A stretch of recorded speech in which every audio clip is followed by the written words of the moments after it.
Okay, new day, new video. Where I left off yesterday is I wanted to loosen these up a little bit. They're plenty greasy. I have no slop at all in here, no clearance. It does turn okay, but I'd like to have a little clearance in there. Get my scale out here.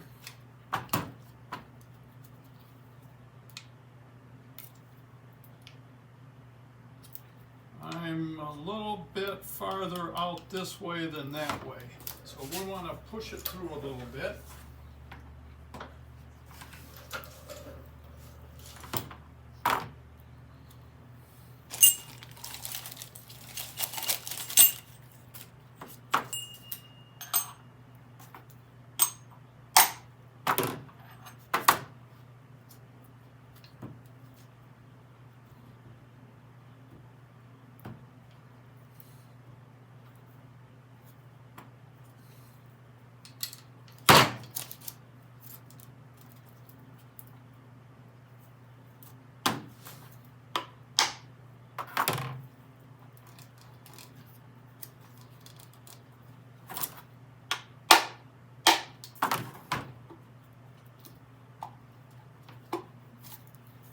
Hear that going back and forth. That's a little too much. So we want to tap that bearing in a little bit.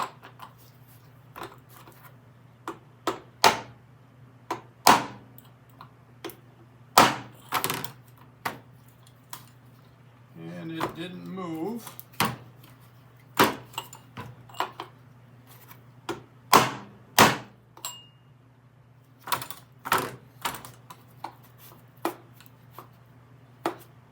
Trying to get it centered. Still moving back and forth a little too much as far as I'm concerned.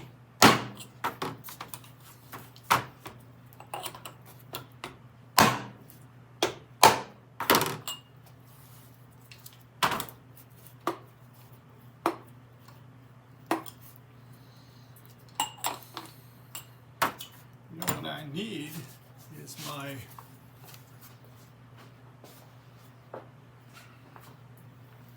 piece of pipe. It's not going to move if this is touching the table.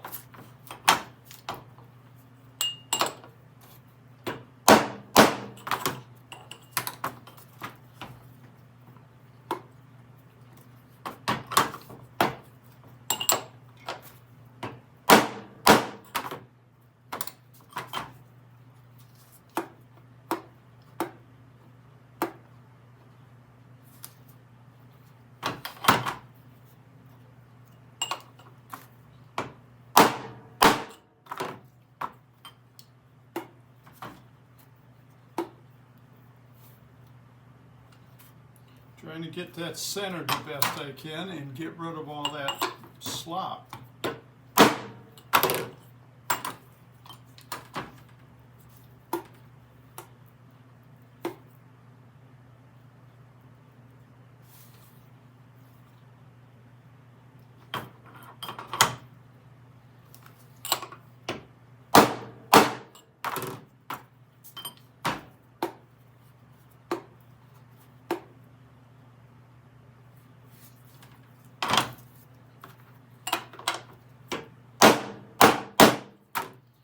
Could have pressed them in a little bit deeper, I think. It's getting a little better.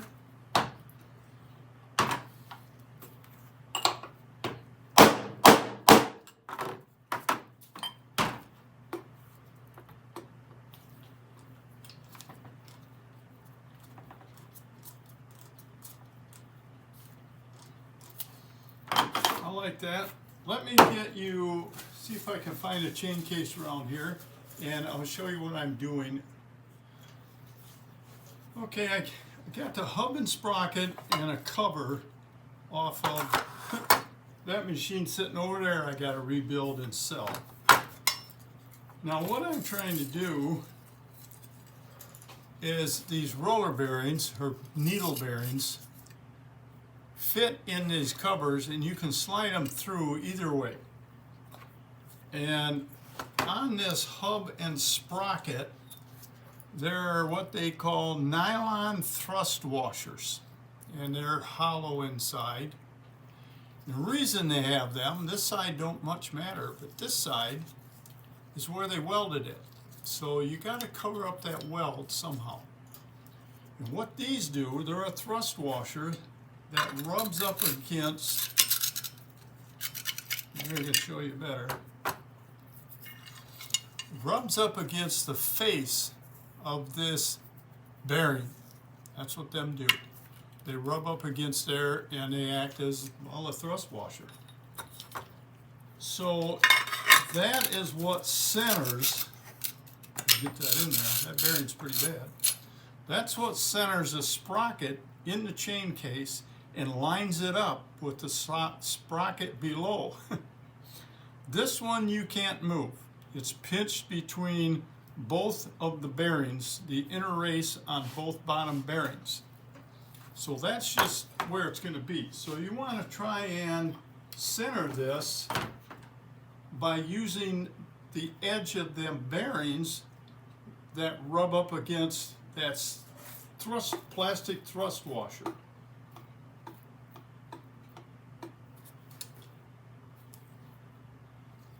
I know that might still have a little much in it. Usually these move easier than this, but I guess it's good they don't.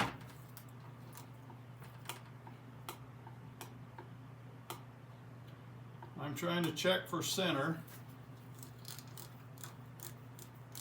I'd say that looks pretty good. We want some movement. We just don't want as much as what I had. This is another tool I made. It's a thin wall tube. I guess I bored it and turned it so it was the same size as the bearing. And it fits in the hole where the bearing goes. So it's a little smaller than the ID of this hole. So it fits in with, I guess, no friction or obstruction, and it pushes on the rim of that needle bearing, which doesn't seem to hurt it. I've been doing this for a long time to get them centered and adjusted the way I want it. So we'll put the chain case on here and the other cover.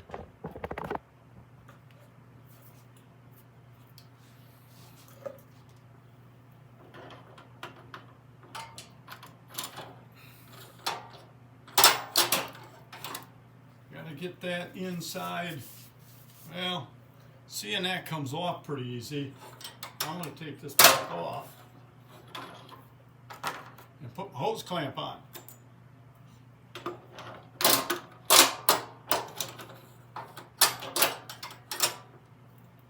And I guess, while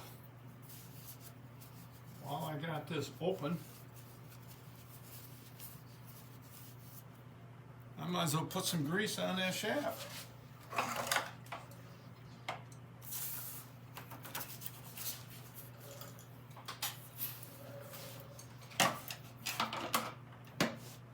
You don't need a lot, just something for some lubricant. It'll smear it around itself.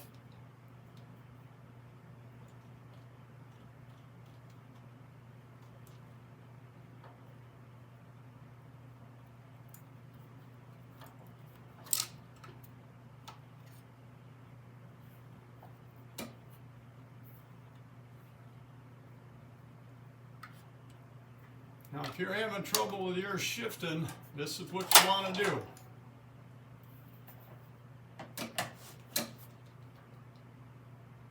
I can see the grease sticking out there.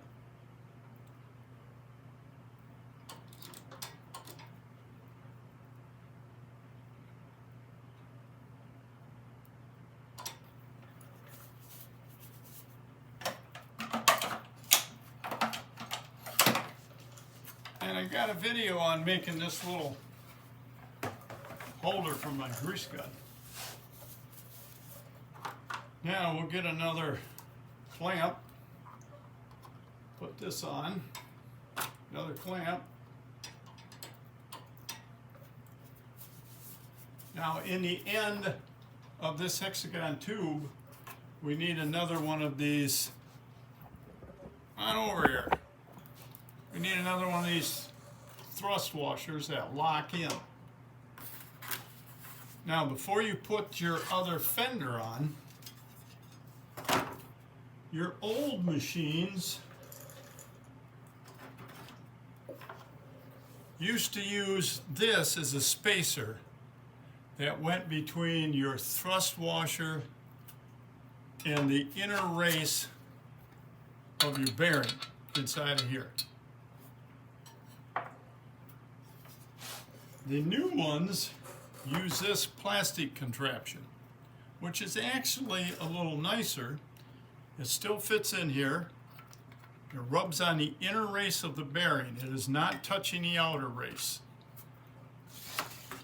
And that gives you more bearing surface for your shims.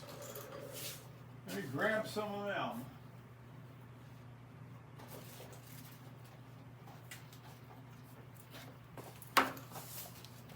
I don't know how many I need. I've got some thicker ones and some thinner ones, some old ones, new ones. We're gonna guess here and put 2 of them on. They go up against that, and they'll bear up against this. And we'll put the fender on. And then we'll check to see how many more of them we need.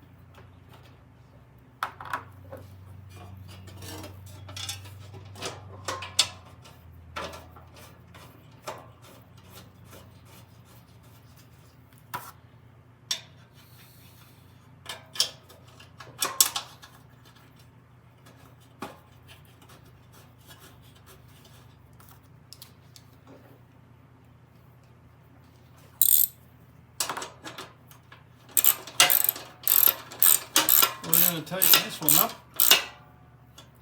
We're going to snug this one up.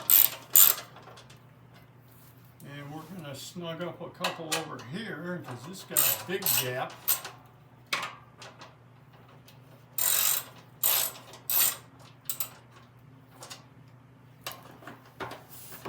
And we got a big gap down here.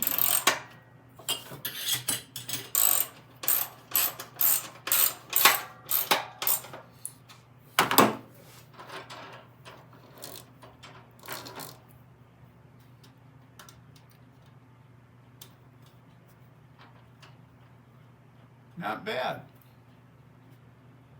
Let me grab one other part and I'm going to throw it in here just for spacing. I'm going to put one of my spreader bars in here. Now if your machine, the spreader bar on your machine is bent, straighten it out. Because what that does is it will pull your fenders in as that bar bends, and it's going to make you wear out either your bushings, especially the bushings, or it's going to wear out and ruin your bearings. You want these to be straight with each other. You don't want them flared in or flared out. This bar you can put in, the way I've designed this, without taking off a fender. So if your bar is bent and you want to replace it with an original, you're going to have to take fender off to do it. Or at least pull it out a ways to get that little stud that's sticking out of the end of the bar out of this hole. I use stainless steel bolts and washers on these.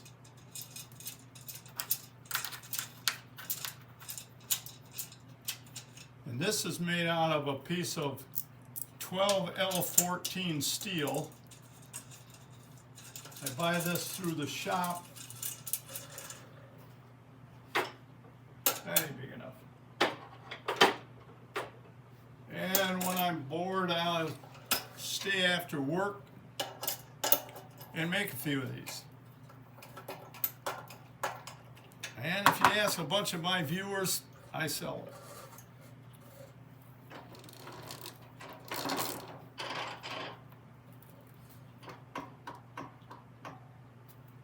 Well, that's not bad. I don't know if I can get another one in there without binding it.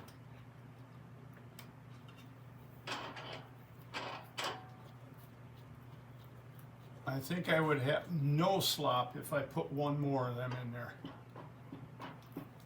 Now, because of the way this is made, I might as well show you how that locks up. You have these locking collars that go on here. I need a punch.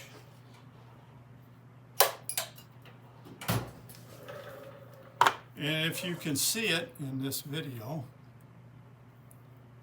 this recess inside this collar is elliptical. They have it off center. And the outer race on this bearing is the same way. It's ground elliptically. It doesn't run true with the hole. So what you do is you put this on here, you twist it till it falls in place, and you can push the axle back and forth. Not much. I pull it this way so it's tight against the shoulder on the bearing, and it's pinching that thrust washer between the end of the small axle. Just pull on it lightly. And then you want to pretend this is a nut, so you'll know how to get it off when you want to. You turn it as if you were tightening a nut. You put a punch on here and you tap it. That locks it to the axle. Then you have a set screw here you tighten up. And you do the same thing on this side. You gotta find that how it's locked onto the bearing, and you give that a tap.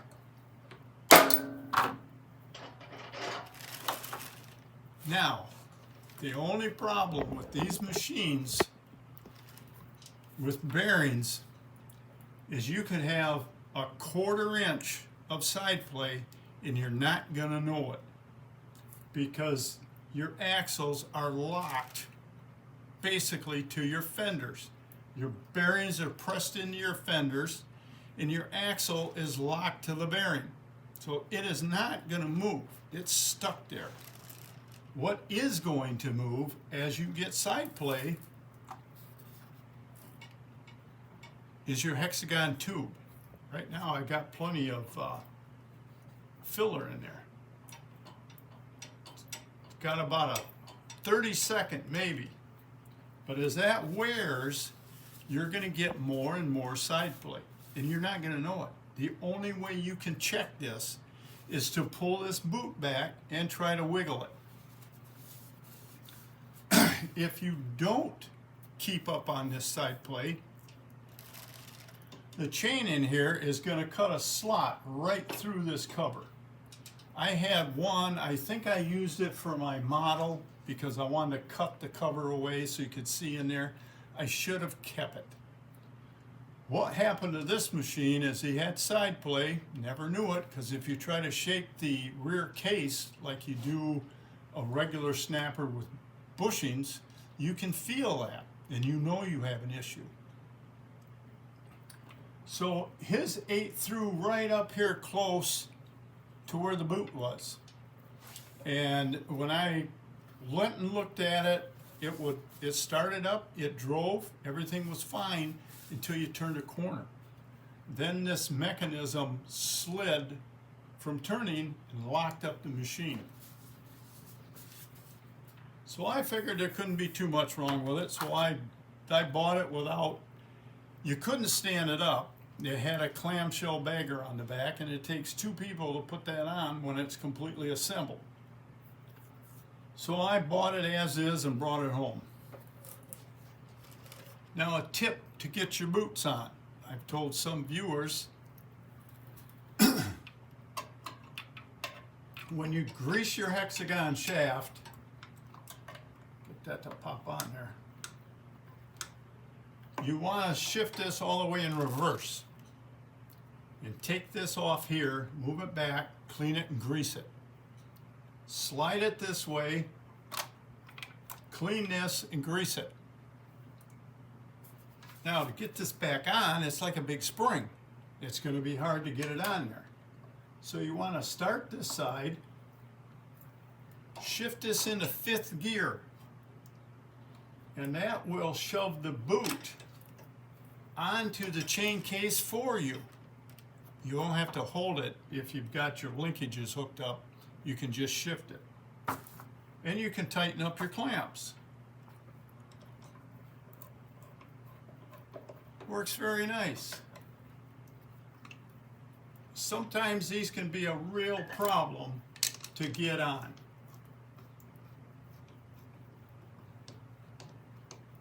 Then seeing you have it in 5th gear, take this side loose, clean and grease it, and do the same on this side. Do the same on this side. Now to get that back on, you can start one side, maybe. I loosen the clamp up. There you go. Then shift it back into reverse. I guess this clamp's a little tight too for some reason. Now this has to go way on there. You have to get it over top your thrust washer, all of your shims, and this spacer. It's got to go clear up here to the fender. So you want to shift that into reverse. And even then, you're going to have to shove it up on there a little bit.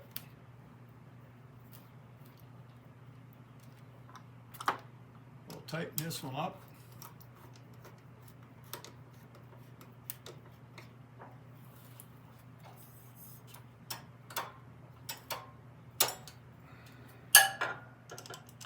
It's going to take a little doing because even in reverse, it's not over there far enough.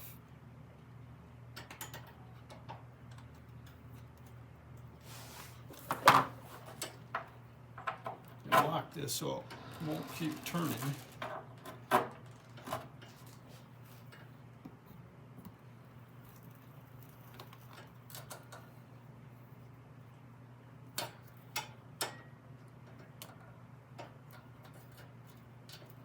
It's hard to see with that clamp in my way.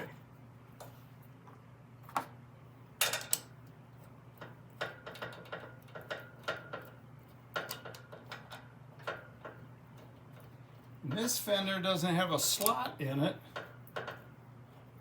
so you can get your screwdriver in here.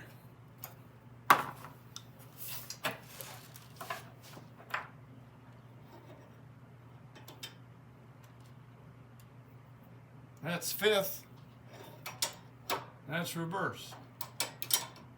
Right there's neutral. And that's all you have to do to get that put together. Boy, got a mixture of grease and Permatex. So we're getting there. Next thing we got to do, I think we'll do this next, as long as it don't hit my light.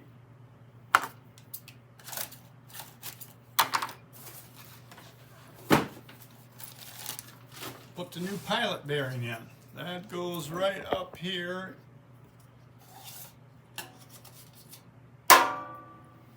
Inside that tube on the rear case.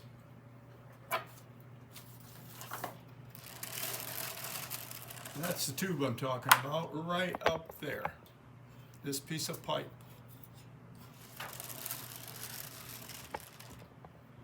So, I guess this one is done also. Oh, I hate getting dirty. I've always said at work, I don't get paid enough to get dirty. I don't get paid enough here to get dirty. But that's looking pretty good so far. This is pretty much done. I think I'm going to leave this gasket dry. See how it holds up. I've never done that before. Next, we will put on the boots, the dust caps. I've got I don't know why, they have got a shim stuck in there. I don't know why that's in there. Or is that? It does not look like a lip seal, unless it's just totally wore right off. But that's the boot, and there will be a lip seal in there for this axle on this side of the machine. This side of the machine, you know that old saying, oh, them things are as hard to find as hen's teeth. Well, they're right. I have some up here somewheres.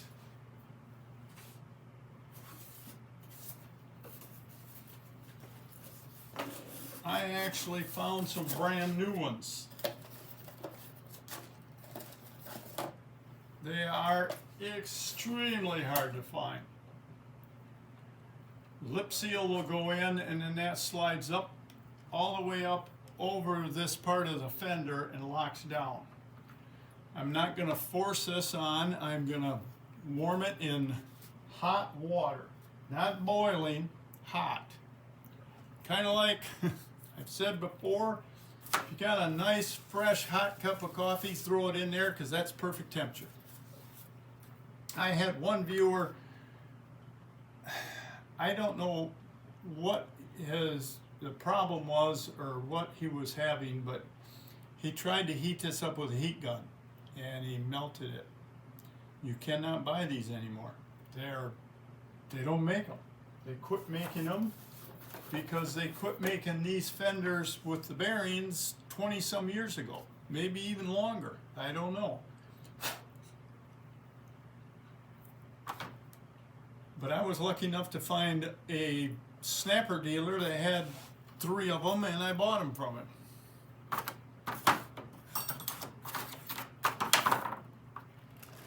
So that's good for now. Let's see, the next video will be putting the dust caps and seals on. We'll put this brace in. We'll get all the linkages hooked up. The shift lever, ooh, that's a problem. I've got some welding to do to that. And I may even try to find a new plate. The latch plate speed control, or whatever they call it. I just call it a latch plate. It's pretty worn out. This guy must have done a lot of shifting, because he done wore the finger sticking out that the rod goes into. That's almost smooth. I could weld that up and machine it, but I've got extra ones that are in really good shape, and I'm just going to use one of them. So until next time, work safe, have fun, and I'll talk to you soon. So long.